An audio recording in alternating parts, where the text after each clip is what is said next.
Well, I'm here with Ollie, and Ollie has worked on some of the greatest Hondas ever made. RC30s, NSR 250s, a couple of 213Vs, but this is your biggest challenge yet. This is the creme de la creme. Yeah, that's right. The pinnacle of Hondas. Oh my God, this is it's upside down, but this does say GOGO7 roller through in America. It is called the Kick and Go scooter. This is a Japanese version, which is why it has a different name. But I picked this up on Facebook Marketplace just to goof around with this, a little bit of a toy. And we've had our fun with it. So it's gonna go up on the auction site to make some iconic client happy.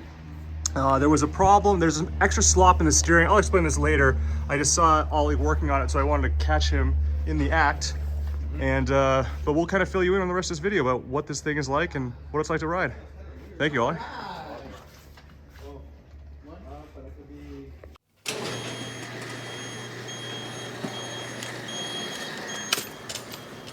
Ta-da!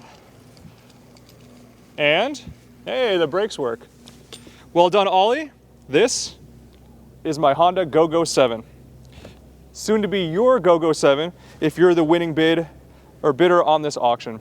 So I just wanted to take a second to explain a little bit about how this works, what the history is, why I thought it was interesting. And again, as I just mentioned, this is gonna go up for sale. So we'll give you a link to the auction so you can check it out. Now, in the late 60s, early 70s, basically Honda executives, you have your car dealerships, Honda executives felt like that dealerships were boring places to be if you were a kid. And they had an internal competition at Honda to brainstorm what a fun thing would be for children that were just hanging out with mom and dad while they were buying a new Civic or a CVCC or whatever it might have been at the time. Well, the idea that won was a scooter. Here, in Japan, it was called the GOGO roller through. In America, it was called the Kick and Go. So that's what most of us know it as. And the first design was actually just like this: 2 wheels up front, 1 wheel in the back, and then that kicking mechanism. And I'll show you a little bit about how that works. But it was for children. It was much smaller. This comically is the adult version, which is still way too small for someone like me. But this is the adult version. They made 3 versions in total. So the first version, which again, this much smaller. The second version was smaller, but did not have the axle up front. It just had 1 wheel up front and 1 wheel in the back. And then this one, the last one, called the GOGO7 in Japan, or here in America called the Kick and Go Senior. Well, let's talk a little bit about how it works. And the real key here is going to be the mechanism in the back. So you've got this, this system. If I could hold it better. Oh, here we go. This is what we'll do. So you have this system here, and as you kick, it pulls that chain and provides the force to propel you forward. It will not allow you to go the other way. So if I stop, if I cannot rotate it backwards, it can only go forwards. And the other thing is, interestingly enough, you can't kick it to get started. You have to basically give it, I'll back up a little bit to show you an example. You have to get going by giving yourself a little push, and then, sorry, I think I'm gonna make you follow me, but then you can get it going with the kicking. So let's come back. Oh, you know what? Steering. That's also helpful to see. So the way it steers is by how you lean the bars, and that changes the angle of attack of the front wheels. So like I said, you have to get it started with 1 little kick or 1 little push, and then you can kick, and then you can steer and do whatever you need to do. Do my whole left-hand turn.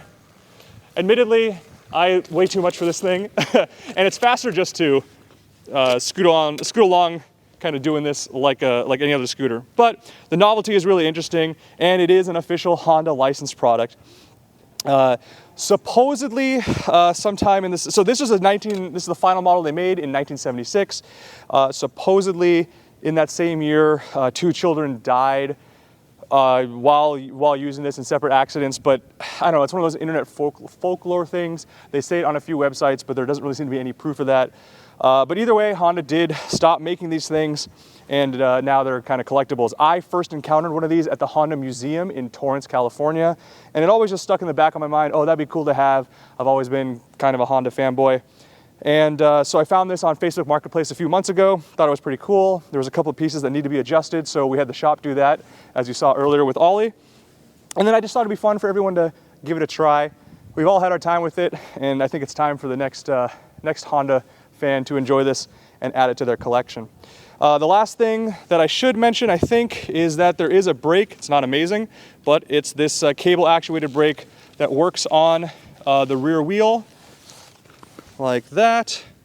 As you can see, it puts pressure on the top of the rear wheel to get the thing to stop, sort of. Well, there you go. That is the Honda Kick & Go, or GOGO roller through scooter in a nutshell. It's the first one we've had here at Iconic. I hope it goes to a good home. Maybe that's going to be you. If you're interested in getting in on the bidding, we'll put a link in the description below. And thanks for watching. Good luck.